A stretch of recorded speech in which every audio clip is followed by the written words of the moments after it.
네, 안녕하세요. 저는 카카오 광고 플랫폼 MSA 적용사로 발표를 하게 된 로빈입니다. 이번 발표에서는 저희 플랫폼의 API 적용기와 MSA 구성에 있어서 인증은 어떻게 구현해야 하는가 공유하고 고민을 나눠보는 시간을 준비했습니다. 발표에 앞서서 저희 카카오 광고 플랫폼에 대한 짧은 영상을 먼저 한번 보시겠습니다.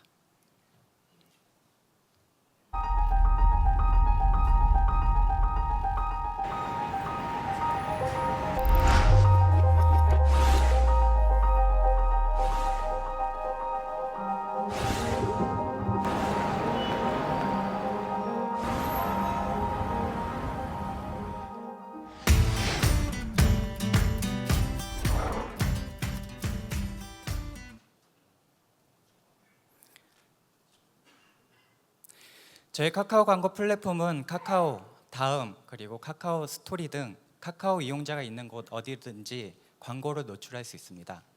카카오 서비스를 비롯한 주요 네트워크 지면에 광고가 노출되고 있으며 노출 지면은 지속적으로 확대되고 있습니다.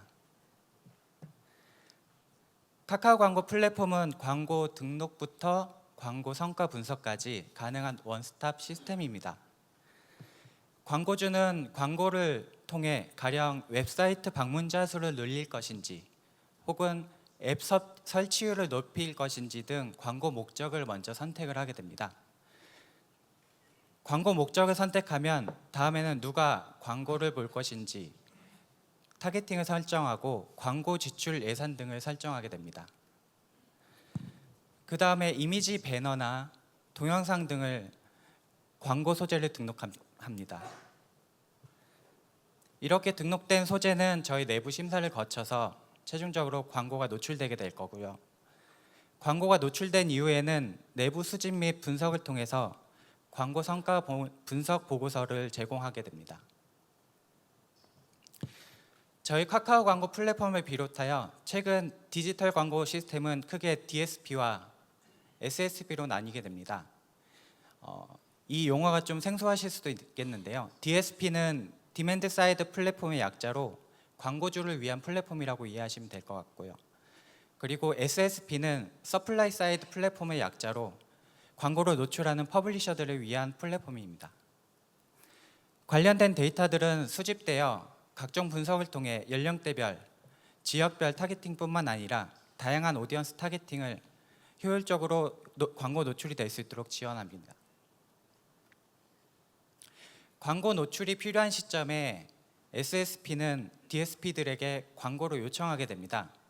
이때 DSP에서는 광고가 노출될 유저의 정보를 토대로 광고를 추천하고 그리고 DSP들에서 여러 광고들이 넘어오게 되는데 이는 입찰 경쟁을 통해서 일반적으로 높은 입찰가에 광고가 최종적으로 노출이 되게 됩니다. 제가 소속된 DSP 개발 파트에서는 이러한 광고 DSP를 개발하고 있습니다. DSP에서 제공하고 있는 서비스는 크게 4가지이며 광고주를 위한 모먼트 서비스, 그리고 대행사를 위한 에이전시 서비스, 그리고 내부 관리자를 위한 광고 플랫폼 관리의 어드민과 그리고 심사를 위한 리뷰 시스템이 있습니다. 그 외에 관련된 모듈로는 광고 예산 집행을 위한 빌링 시스템, 그리고 광고 성과 분석을 위한 보고서 시스템과 그리고 SSP로부터 광고 요청이 왔을 때 애드 서버를 통해 광고를 내보내게 됩니다. 또한 이때 저희는 광고를 추천해주는 랭킹 시스템과 오디언스 타겟팅 등을 위한 타겟팅 정보들을 활용하게 됩니다. 그 밖에도 여러 사내 시스템들과 연동되어 있습니다. 보시는 것처럼 저희 서비스들은 기능별로 MSA, 즉 마이크로 서비스 아키텍처로 구성되어 있습니다. 프론트에서 요청이 들어오게 되면 앞단의 API 게이트웨이를 통해서 각 서비스들은 그 API를 제공하고 있습니다.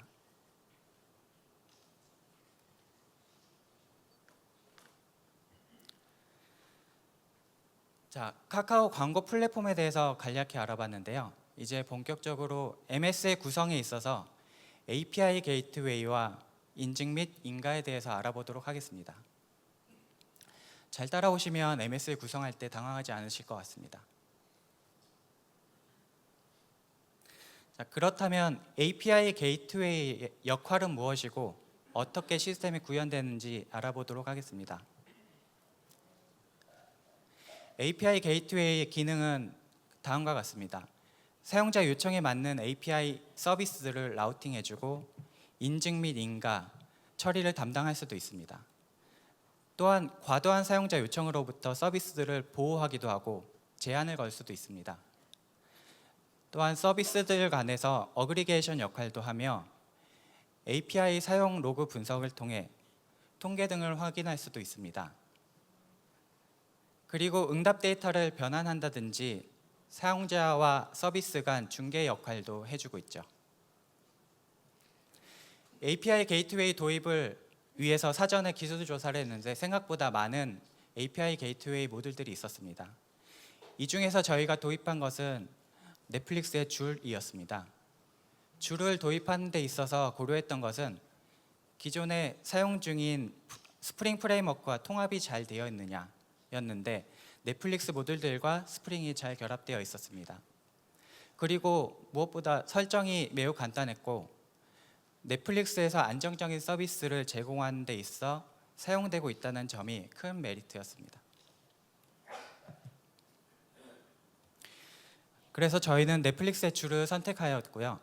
그 밖에 클라우드 구성을 위해서 넷플릭스에서 제공하고 있는 모듈들이 있는데 몇 가지 잠시 살펴보도록 하겠습니다. 첫 번째는 유레카 서비스입니다. 유레카 서비스는 마이크로 구성이 있어서 많은 서비스들을 등록하고 관리할 수 있습니다. 다른 서비스들에서는 유레카에 서비스 아이디만 던지면 서버 목록을 받을 수 있게 되죠. 다음으로는 리본입니다. 리본은 로드 밸런싱을 담당하고 있습니다. 그리고 라우팅 등을 해주는 게이트웨이인 줄이 있고요. 마지막으로 서킷 브레이커의 역할을 하는 히스트릭스가 있습니다. 서킷 브레이커가 다소 생소하신 분들도 있을 텐데요. 간단히 말해 장애가 생긴 서비스가 있을 때 이를 격리시켜서 다른 서비스에 영향을 주지 않게 하는 모듈이라고 보시면 됩니다. 넷플릭스의 모듈들을 클라우드 시스템으로 구현해 보자면 일단 보시는 것처럼 여러 서비스들이 있을 거고 이에 유레카를 세팅을 하게 될 것이고요. 그리고 로드 밸런스에 리본이 추가가 됩니다. 또한 앞단에는 줄을 이용해서 게이트웨이가 배치가 되고 그리고 서킷 브레이커 역할하는 히스트릭스가 세팅이 될 것입니다. 그 외에 스프링 클라우드에서 제공하는 많은 모듈들이 포함이 되면서 스프링 클라우드 시스템이 구현이 되게 됩니다. 그렇다면 카카오 광고 DSP는 어떻게 구성되어 있는지 차차 살펴보도록 하겠습니다. 앞서 얘기 드린 서비스들은 일단 이중화를 시켰고요. 그리고 앞단에는 API 게이트웨이를 배치를 시켰습니다. 그 중간에는 S7을 두어서 로드 밸런싱을 하고 있고요. 네, 이렇게 처음에 구성을 했었습니다. 줄에는 심플하게 설정으로 이런 시스템이 설정이 되고 얼마 뒤에 저희는 서비스가 추가가 되면서 똑같은 설정으로 서비스를 등록을 하였습니다. 이렇게 오픈을 하고 나서 쓰고 있었는데 잘 돌아가던 어느 날 장애가 있었죠. 서비스 장애 원인은 어그리게이션을 통해서 보고서 정보를 수집을 하는데 이때 보고서가 참고하고 있던 엘라스틱 서치에서 아웃 오브 메모리 에러가 났습니다. 이로 인해서 리포트 서버 쪽은 타임아웃으로 인해서 서비스에 영향을 주게 되었고 어그리게이션에 문제가 생겼습니다. 어그리게이션에 문제가 생기자 게이트웨이에서는 커넥션이 급격히 증가하였고 이로 인해서 다른 서비스들이 영향을 받게 되었습니다.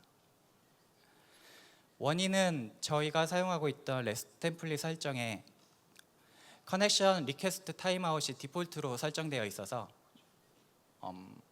무제한 기다리는 상태가 문제였습니다. 그래서 이를 5초로 지정하면서 일단 문제는 해결이 되었죠. 하지만 이때 저희는 고민했습니다. 어그리게이션 문제가 생겼는데 다른 서비스들까지 영향을 미치네? 이거를 격리시킬 수 없을까? 그래서 히스트릭스를 도입하게 되었습니다. 각 서비스들의 히스트릭스를 도입을 하게 되면서 기존의 어그리게이션에 문제가 생기더라도 서킷이 오픈되면서 격리가 되었습니다. 서킷이 오픈되었다는 것은 그 서비스에 장애가 생겼다는 것을 의미합니다.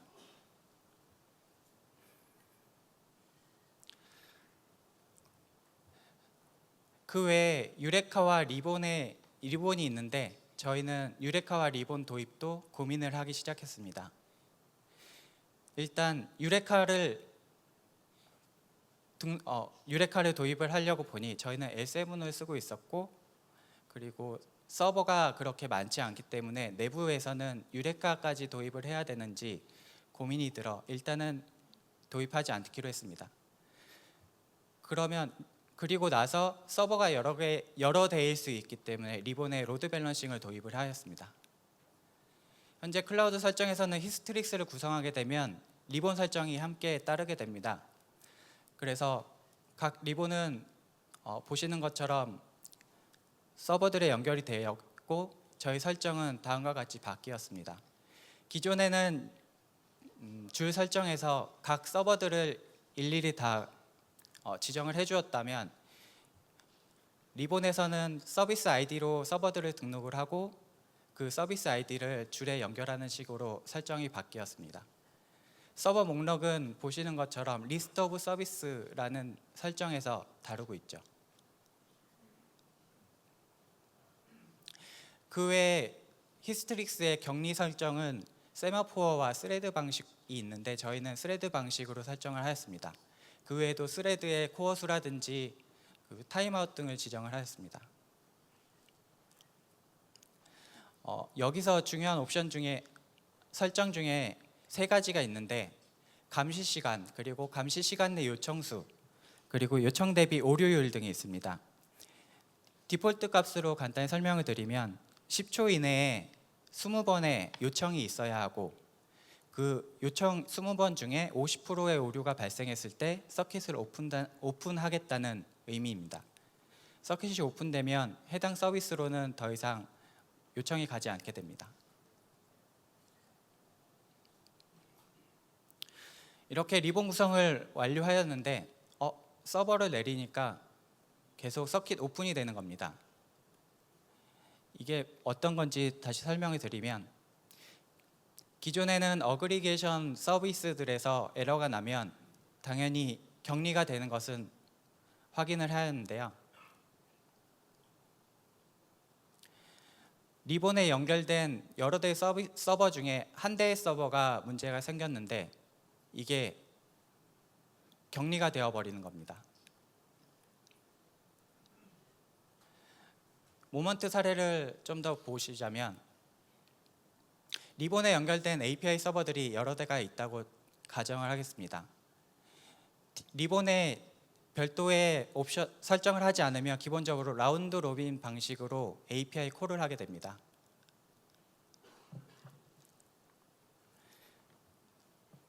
이렇게 라운드 로빈 방식으로 콜을 하다가 한 대의 서버가 내려지게 되면 서킷 오픈이 발생을 하고 격리가 됩니다. 로그를 분석해 보니 타임아웃 익셉션이 나더라고요.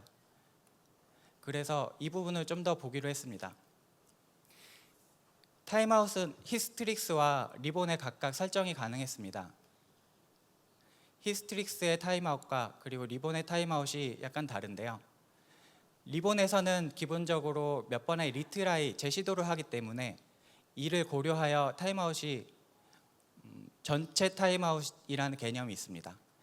그래서 리드 타임아웃과 커넥션 타임아웃 그리고 재시도 횟수와 재시도할 서버의 대수에 영향을 받게 되었습니다.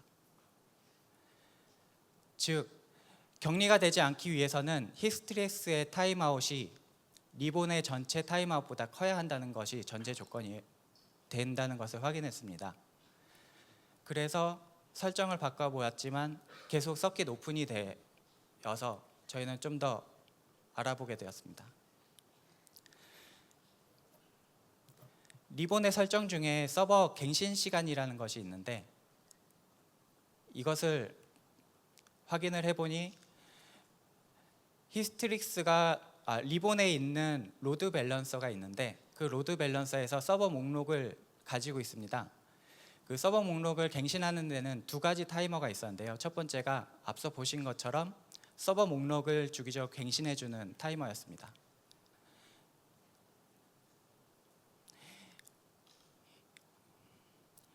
이는 유레카를 사용한다면 유레카로부터 저 인터벌만큼 계속 서버를 갱신시켜주는 역할을 하고 있었습니다. 유레카가 없다면 리스트 오브 서버의 서비스에 있는 저 서버 목록들을 갱신을 해주고요. 단 이때 서버 목록이 바뀌지 않는다면 서버 상태를 체크하지 않는다는 것을 확인했습니다. 또 다른 타이머는 핑을 해주는 타이머였습니다. 핑은 로드 밸런서가 가지고 있는 서버 목록들을 대상으로 주기적으로 핑을 날리면서 서버가 살아있는지, 죽었다면 서버 목록에서 제외해주는 역할을 해주고 있었습니다. 여기서 문제는 디폴트로 설정되어 있던 핑이 더미 핑으로 설정이 되어 있었는데요. 이 더미 핑은 실제로 서버에 호출을 하지 않으면서 무조건 살아있다고 주고 있다는 것이었습니다. 그래서 저희는 이 더미 핑을 실제 핑을 날려보는 클래스로 바꾸게 되었고, 그리고 기존의 라운드 로빈 방식, 디폴트인 라운드 로빈 방식을 좀 더 알아보고 어빌리티 필터링 룰로 바뀌게 되었습니다. 이는 라운드 로빈 방식으로 기본적으로 동작을 하되 서버의 상태를 한 번 더 체크해주는 룰이라고 이해하시면 될 것 같습니다. 네, 이렇게 적용을 해보니 저 API 목록에서 특정 서버가 내려갔을 때 제외되는 것을 확인하였습니다.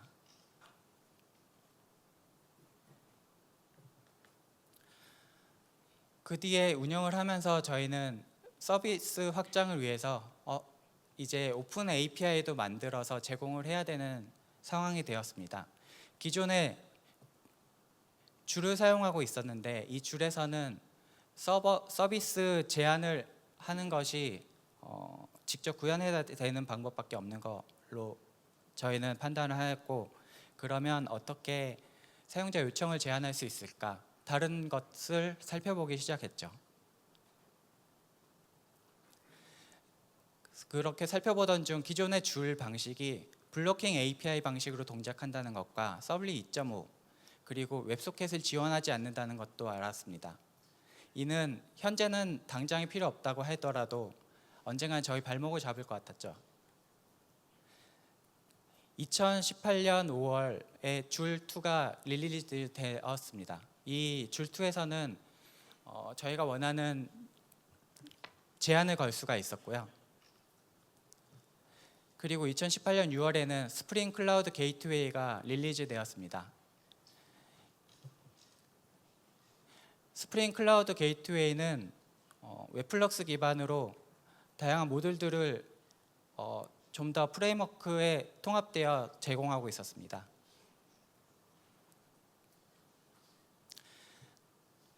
제한은 기본적으로 토큰 버켓이라는 알고리즘을 이용해서 제한을 걸고 있었고요.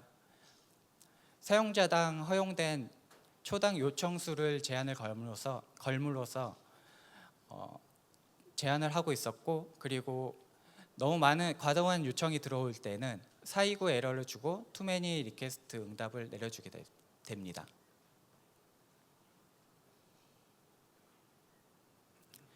기존의 줄의 아키텍처는 보시는 것처럼 필터와 라우팅 필터로 구성이 되어 있으며 프리 필터와 포스트 필터에서 사용자 요청을 필터링하고 그리고 사용자 요청별 라우팅은 라우팅 필터에서 주관하고 있었습니다. 이에 줄2는 비동기 작업을 위해서 네티 서버를 도입하였고 이 네티 서버를 통해서 비동기 처리가 가능해지게 되었죠. 스프링 클라우드 게이트웨이는 크게 프리디케이트와 필터 레이어로 구분했습니다. 프리디케이트에서는 경로와 일치하는지 판단하고 요청과 관련된 필터 체인을 통해서 요청을 전송하는 레이어와, 그리고 필터에서는 사용자 요청을 필터링하고 변형할 수 있는 필터들로 구성이 되었습니다.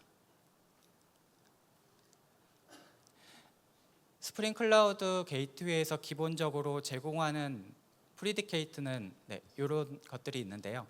애프터, 비포, 비트윈 이런 필터를 이용하게 되면 특정 장애 시에는 기존의 A 서버를 호출하다가 B 서버로 바뀌게, 이런 설정들이 가능합니다. 그리고 필터에는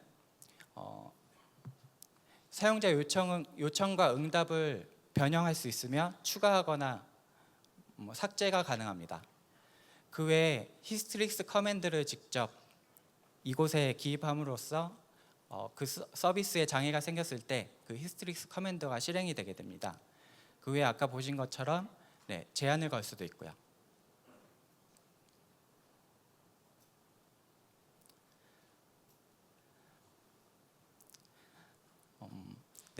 여기까지 API 게이트웨이를 어느 정도 준비해 봤는데요.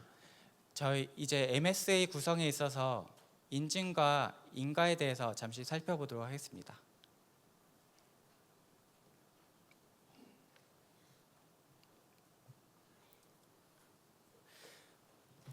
마이크로 서비스에서는 인증 및 사용자 인증 정보를 가지고 있는 방식이 크게 두 분류로 나뉠 것 같습니다.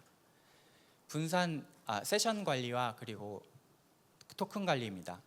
세션은 간단히 말해 서버에 저장하고 있다고 보시면 되고, 토큰은 사용자 브라우저 등에 가지고 있다고 보시면 됩니다.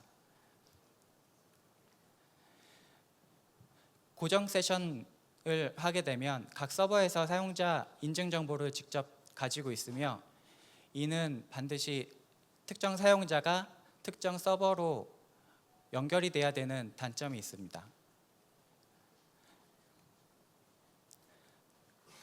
그리고 세션 복제는 각 서버에서 들고 있는 사용자 인증 정보를 서로 복제하는 방식인데요. 이는 인스턴스 수가 증가할수록 대역폭이 크게 증가하는 단점이 있습니다. 그리고 중앙 집중식 세션 방식은 공유 세션 저장소에 사용자 인증 정보를 저장하고 이를 참조하는 형태인데, 세션 저장소에 대해서 보안 메커니즘이 필요하다는 점이 좀 다릅니다. 그리고 클라이언트 토큰 방식은 앞서 말씀드린 것처럼 사용자 브라우저에 쿠키 형태로 저장을 하게 될 거고, 이는 위변조가 불가능해야 하므로 암호화가 필요합니다. 그리고 시스템마다 인증 처리를 별도로 해야 되는 단점이 있죠.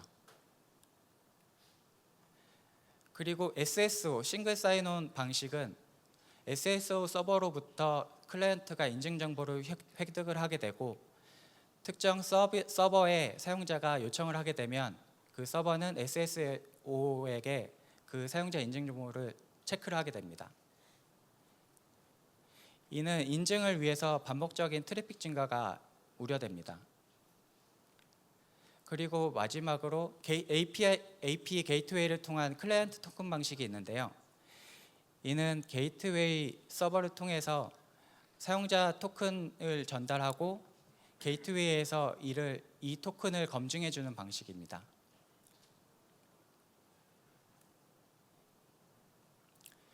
각 사용자들은 이 토큰을 API 게이트웨이를 통해서 전달을 하게 되죠.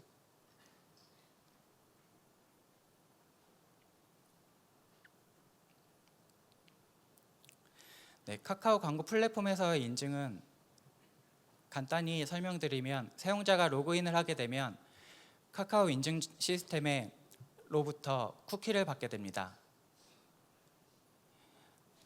이 쿠키 정보를 통해서 저희 서비스에 요청을 하게 되면 저희 서비스에서는 JWT라는 것을 발급해 주게 됩니다. 이는 앞서 말씀인 토큰입니다.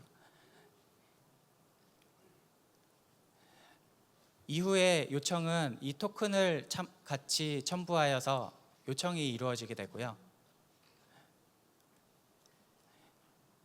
이 JWT 토큰에 대해서 많이 아시겠지만 혹시 생소하신 분들을 위해서 설명을 간단히 드리자면 JWT 토큰은 다음과 같은 스트링으로 되어 있습니다. 얼핏 보면 암호화되어 있는 것 같지만 이는 암호화되어 있는 것이 아니라 베이스 64 인코딩이 되어 있는 상태라고 보시면 됩니다. 점을 기준으로 3개의 부분으로 나뉘게 되며 첫 번째는 헤더 부분에 해당이 됩니다. 헤더 부분에서는 JWT 토큰의 암호화 방식이 어떤 건지 기술이 되어 있습니다. 바디 부분은 실제 이 토큰을 통해서 전달하고자 하는 정보들입니다. 이것은 베이스 64로만 인코딩이 되어 있기 때문에 꼭 필요한 정보가 아닌 민감한 정보라면 이곳에 기술하지 않는 것이 좋습니다. 그리고 여기에 만료 시간도 같이 기술이 됩니다. 그리고 마지막 부분은 시그니처 부분으로 중간에 있는 페이로드 부분이 변형됐는지 체크할 수 있는 키라고 보시면 됩니다. 여기에 포함된 시크릿 키는 실제로는 서버에 저장이 되고 이 시크릿 키를 알지 않는 이상 이 JWT 토큰은 유효하다고 볼 수 있을 것 같습니다. JWT 토큰은 산업 표준이기도 하고 그리고 디지털 서명을 통해 신뢰할 수 있는 정보를 보내는데 사용됩니다. 수평으로 쉽게 확장이 가능하고요. 유지 보수 및 디버그가 용이합니다. 또한 암호화 알고리즘으로 암호화하여서 클라이언트의 변조를 막고 특정 IP 주소로 JWT 발행 및 브라우저, 핑거프린트 등을 이용하여 토큰 탈취에 대한 보안을 강화할 수 있습니다. 또한 쿠키처럼 추처가 된 도메인에 대해서만 사용할 수 있는 단점을 해소할 수 있고요. 그리고 토큰 자체의 만료 시간이 기술되어 있습니다.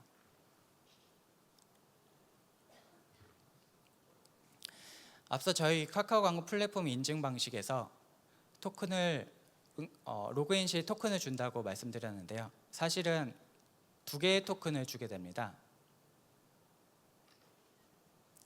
이 2개의 토큰은 리프레시 토큰과 액세스 토큰이라고 불리게 되는데요. 리프레시 토큰은 아래 액세스 토큰을 발급받을 수 있게끔 하는 토큰이라고 이해하시면 되고 이는 액세스 토큰에 비해서 만료 시간이 매우 길게 기술이 되어 있습니다. 또한 액세스 토큰을 발급받을 수 있는 토큰이기 때문에 누출되지 않도록 엄격한 관리가 필요하고 그리고 발급된 IP 기준으로 제한을 하거나 브라우저 핑거프린트 등 정보를 통해서 유효성을 확인할 수도 있습니다. 그리고 액세스 토큰은 실제 API 요청을 할 때 포함되는 토큰으로 이 액세스 토큰을 통해서 리소스 정보를 받아오게 됩니다. 또한 저희는 이 액세스 토큰의 사용자의 권한 정보도 같이 관리하고 있습니다. 만료 날짜도 있으며 리프레시 토큰에 비해서 수명 시간이 짧습니다. 저희 플랫폼에서는 토큰에 이러한 정보들을 담고 있고요. 이때 앞서 말씀드린 것처럼 민감한 개인정보 등은 포함하지 않는 것이 좋습니다. 그리고 프론트로부터 받은 JWT 토큰은 저희 내부의 마이크로 서비스에서는 JWT 토큰 파싱을 직접 하고 있지는 않습니다. 따라서 헤더의 키 밸류로 변환해서 내려주고 있는 상태고, 일부 JWT 토큰을 쓰는 서비스들에서는 직접 파싱을 해서 쓰는 것을 권장하고는 있습니다.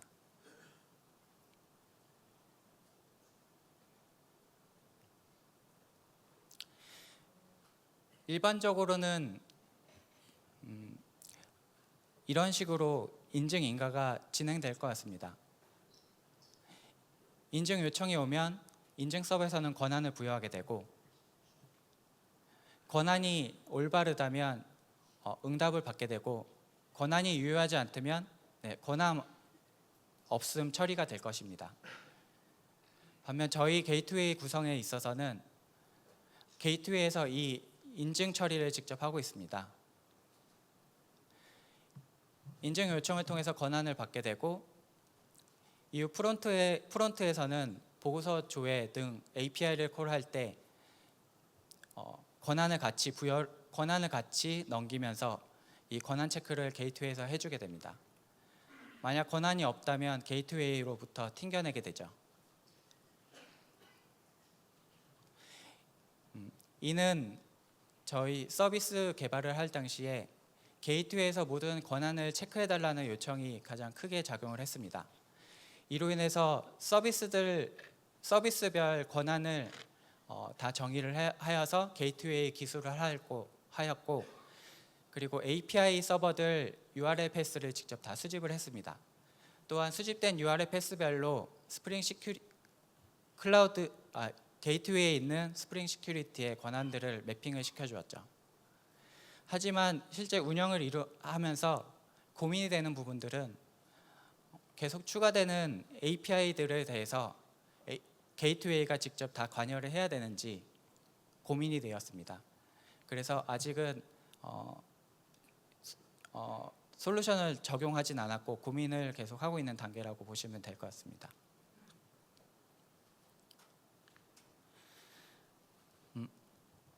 JWT를 쓰면서 가장 우려되던 부분 중에 하나는, 기존의 세션 방식에서는 서버에서 로그아웃을 할 때 인증 정보를 폐기시킬 수 있습니다. 하지만 JWT를 쓰게 되면 무효가 되지 않습니다.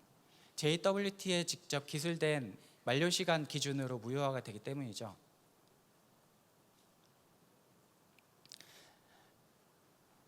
그래서 이를 위해 오펙 토큰을 고려하고 있습니다. 이는 기존 시스템에 사용자가 인증 정보를 요청하고 JWT를 발급받게 되면 게이트웨이에서 이 발급받은 JWT를 오큐 토큰으로 변경하게 됩니다. 이 매핑 정보는 API 게이트웨이에서 관리를 하게 될 것이고요. 유저에게는 JWT를 내려주지 않고 오큐 토큰을 내려주게 됩니다. 사용자는 이 오큐 토큰으로 API 콜을 하게 될 것이고, API 게이트웨이에서는 이것을 가지고 JWT 토큰을 변환하여 인증 정보를 확인하게 됩니다.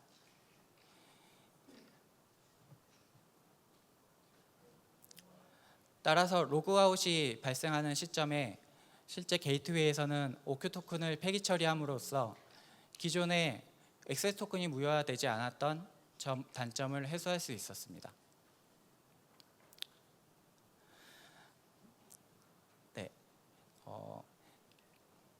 저희 발표는 여기까지 준비를 했는데 너무 빠르게 진행을 했는지 시간이 많이 지난 것 같네요. 혹시 질문이 있으시거나 하시면 손을 들고 해주시면 좋을 것 같습니다.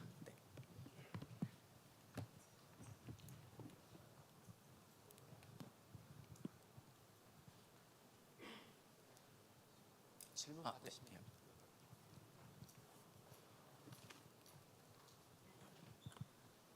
네, 발표 잘 들었습니다. 항상 마이크로 서비스를 이제 적용하려고 할 때 문제되는 부분이 트랜잭션 부분인데 카카오에서는 어떻게 처리를 했는지 궁금합니다. 세션 부분, 트랜잭션 부분.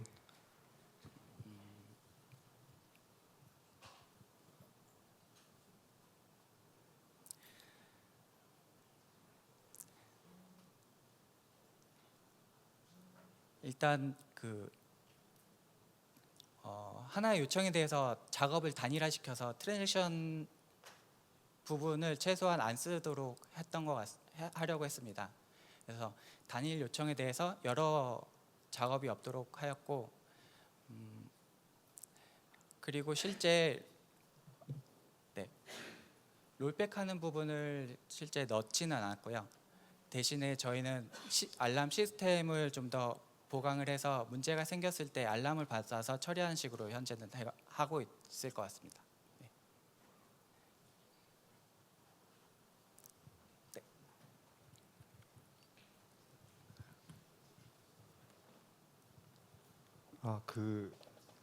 API 게이트웨이에서 그 권한 네. 체크하는 부분 아까 말씀해 주셨는데요. 네.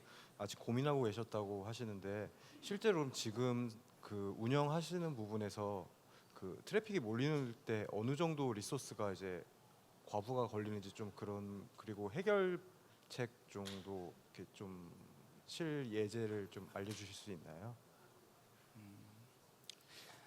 네, 그 트래픽 부분은 저희가 따로 그 대용량 처리에 대해서 언급을 하진 않았는데요. 이는 저희가 대상이 광고주와 대행사만을 대상으로 하다 보니 트래픽 부분은 크게 고려하고 있지는 않습니다.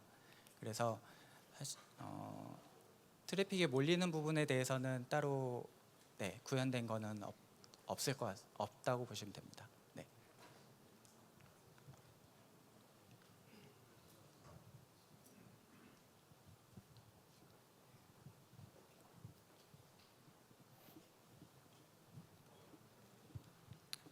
네, 발표 잘 들었습니다. 혹시 저희도 사내 서비스를 만들 때 이제 MSA 기반으로 만들고 있고 앞단에 API 게이트를 대놨는데 이제 외부에서 들어오는 요청에 대한 거는 인증을 저희도 적용을 고려하고 있는데 이제 네. 외부랑 내부의 서비스들끼리도 이제 통신을 하잖아요. 그러면 네. 그 경우에는 뭐 IP 화이트리스트 같은 걸로 체크를 하시는지 아니면 다른 방법을 적용하시는지 궁금합니다. 네, IP 화이트 리스트로 체크하고 있습니다. 특히 그 과금과 관련된 시스템에 액세스하는 부분은 대부분 서버 투 서버로만 하게 되고, 그 서버들의 IP를 직접 관리를 하고 있습니다. 감사합니다.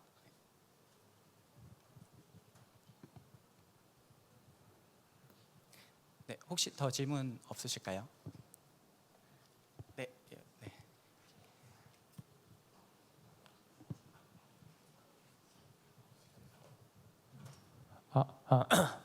네. 안녕하세요. 그 다른 게 아니고 게이트웨이 적용하신 분들 볼 때마다 궁금한 게 있는데 저렇게 모든 모듈 API를 한 곳으로 집중을 시켰을 때 사실 네트워크 대역폭이나 그 API 게이트웨이가 죽으면 다 같이 죽는 그런 문제점들이 많잖아요. 근데 발표하신 걸 들었을 때는 게이트웨이를 적용하고 나서 이후에 발생한 걸 해결하기 위해서 히스트릭스나 리본이나 이런 것들을 계속 도입하신 것 같은데 애초에 각각의 모듈들을 그냥 각각의 URL 할당시켜서 사용하지 않고 하나의 API 게이트웨이에 다 통일시키신 이유가 무엇인지 좀 궁금해요.